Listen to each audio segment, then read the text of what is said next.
अस्सलाम वालेकुम नाज़रीन, आप देख रहे हैं माय ओपिनियन और मैं हूं नाज़िया मुस्तफ़ा। नाज़रीन, आज की वीडियो में हम 3 टॉपिक्स पर बात करेंगे। पहला टॉपिक है आसिफ अली ज़रदारी और फ़रियाल तालपुर ने जो बैंकिंग कोड का फ़ैसला था उसको सिंध हाई कोर्ट में चैलेंज कर दिया। दूसरा आशियाना स्कैंडल की बात करेंगे और तीसरा मियां नवाज शरीफ की सेहत के बारे में हम बात करेंगे। सबसे पहले बात कर लेते हैं कि सदर आसिफ अली ज़रदारी और उनकी हमशीरा ने बैंकिंग कोड के फ़ैसले को जो सिंध हाई कोर्ट में चैलेंज किया है, लेकिन थोड़ा सा हम कल का जो बैंकिंग कोड का फ़ैसला था उसकी जो तफसीलात थी थोड़ा सा हम उसको डिस्कस कर लेते हैं ताकि थोड़ा सा इसके बारे में आपको बैकग्राउंड का पता चल सके कि कल क्या हुआ।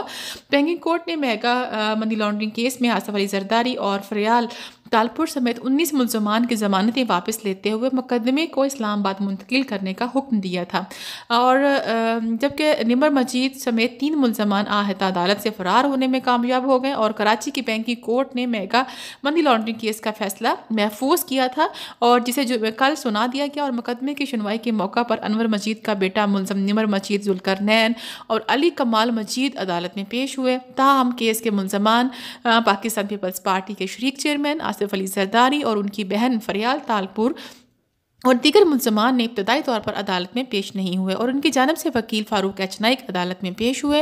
हसन लोआई अब्दुल गनी मजीद और दीगर ने दोनों की हाज़िरी लगाई और अदालत ने गुज़श्ता समात पर महफूज किया गया फ़ैसला सुनाते हुए मेगा मनी लॉन्ड्रिंग के केस को कराची से इस्लामाबाद मुंतकिल करने का हुक्म दिया था।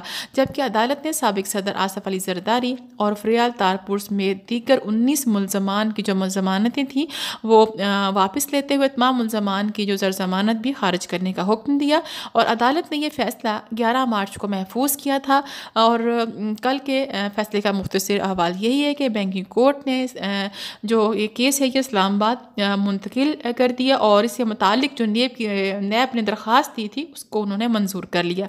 तो कुछ बात कर लेते हैं कि आज इसी फ़ैसले को जो है आसिफ अली ज़रदारी और उनकी बहन फ़रियाल तालपुर ने इस फ़ैसले को सिंध हाई कोर्ट में चैलेंज कर दिया है।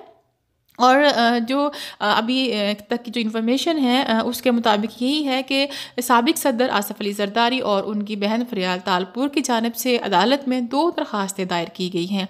एक में उन्होंने बैंकिंग कोर्ट के फ़ैसले को चैलेंज किया है और दरख्वास्तों में ये मौक़िफ़ इख्तियार किया गया है कि बैंकिंग कोर्ट का मुकदमा मुंतकिली के अहकाम गैर कानूनी है। अदालत से दरख्वास्त है कि मुकदमा मुंतकिली का ये फ़ैसला कलअदम करार दिया जाए।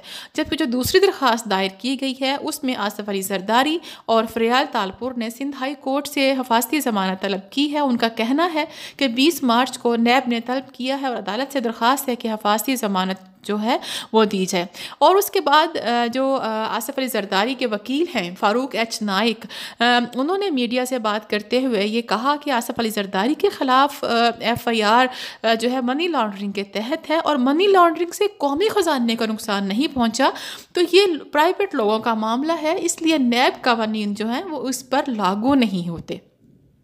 तफसीलात जो हैं इसकी मज़ीद उन्होंने जो शेयर की इस केस के मुतालिक जो उन्होंने अपना मौक़िफ़ बयान किया, उन्होंने यही कहा कि आसिफ अली ज़रदारी के जो वकील हैं फ़ारूक एच नाइक के हमारा मौक़िफ़ है कि मुकदमे में नैब कवानीन लागू नहीं होते। फ़ैसले में ये वाज़ेह है कि सुप्रीम कोर्ट की हदायत पर मुकदमा मुंतकिल हुआ और अभी ये तय होना बाकी है कि मुकदमा नैब के ज़िम्मे में आता भी है या नहीं। और आसिफ अली ज़रदारी के वकील ने यह कहा कि अबूरी ज़मानत के हलफनामे हमने बना लिए हैं और मौक्कल से मुशावरत करके दरख्वास्तें फ़ाइल करेंगे। हाई कोर्ट से ये दरख्वास्त की कि बैंकिंग कोर्ट का फ़ैसला कलअदम करार दिया जाए और बैंकिंग कोर्ट को ये इख्तियार नहीं है कि वो ये मुकदमा मुंतकिल करे। तो इसमें कहना यही है कि देखिए अब उनके वकील ये कह रहे हैं कि मनी लॉन्ड्रिंग के केस से जो है वो कौमी ख़जाने को नुकसान नहीं हुआ, तो इसलिए ये केस जो है ये नैब के ज़िम्मे में नहीं आता। अभी इस पर अभी जैसे जैसे केस चलेगा पता चलेगा कि क्या सूरत हाल वाज़ेह होती है। अभी तक तो आसिफ अली ज़रदारी साहब जो हैं वो इनके शिकंजे से बचे हुए हैं, लेकिन वो एक दिन गिरफ्त में ज़ाहिर है ज़रूर आएंगे, क्योंकि जो मनी लॉन्ड्रिंग का पैसा है वो उसको किस तरह से कह सकते हैं कि क्या वो पैसा उनका अपना था। ज़ाहिरी सी बात है इसी मुल्क के ख़जाने को लूट के जो है वो सब कुछ किया गया। फिर जो जाली अकाउंट्स इतने ज़्यादा अभी पिछले दिनों कितने ज़्यादा जाली अकाउंट्स जो थे वो सामने आ रहे थे, तो ये सारी चीज़ें देखने वाली हैं। लेकिन اب دیکھنا یہ ہے کہ کب تک جو ہے آصف علی زرداری اور جو دوسرے ملزمان ہیں کب تک نیب کے شکنجے سے بچ سکتے ہیں، کب تک قانون کی گرفت سے بچ سکتے ہیں، کب تک یہ صرف ضمانتوں پر جو ہے یہ چل سکتے ہیں۔ ایک نہ ایک دن تو ان سب چیزوں کا جو ہے وہ احتساب ہوگا اور ہونا بھی چاہیے۔ اب تھوڑی سی بات کر لیتے ہیں کہ آج میاں شہباز شریف جو ہیں وہ آج نیب ہائی کورٹ میں جو ہے وہ پیش ہوئے، اور آشیانہ ہاؤسنگ اسکینڈل اور رمضان شوگر مل کیس میں دونوں ہی باپ بیٹا شہباز شریف اور حمزہ شہباز شریف جو ہے، اور ان کے ساتھ فواد حسن فواد اور احد چیمہ بھی تھے جو عدالت میں آج پیش ہوئے، اور احتساب عدالت میں آشیانہ ریفرنس کی سماعت ہوئی۔ شہباز شریف نے عدالت میں اپنا موقف اپنایا کہ میرے خلاف نیب نے جھوٹ کا پلندہ تیار کیا ہے، جس پر جج جواد الحسن نے کہا کہ یہ آپ مقررہ وقت پر عدالت کو بتائیے گا کہ یہ میرا کیس نہیں ہے۔ اور جج نے احتساب عدالت نے کہا کہ شہباز شریف کی حاضری لگا لیں۔ عدالت نے ایڈمن جج کی چھٹی کے بعد سماعت 27 مارچ تک ملتوی کر دی ہے۔ اپوزیشن لیڈر شہباز شریف نے احتساب عدالت کے باہر پھر میڈیا سے گفتگو بھی کی، جس میں انہوں نے تنقید کی پنجاب حکومت پر۔ انہوں نے یہ کہا کہ پنجاب حکومت نے وزیر اعلیٰ کے لیے جو امرات منظور کی ہیں وہ سمجھ سے باہر ہیں۔ بطور وزیر اعلیٰ پنجاب 10 سال اپنی ذاتی گاڑی استعمال کرتا تھا، اور یہ بھی کہا کہ علاج معالجے کے لیے بھی سرکاری پیسہ استعمال نہیں کیا، اور اپنی وزارت کے 10 سال میں ایک دن بھی تنخواہ نہیں لی، تمام اخراجات اپنی جیب سے کرتا تھا۔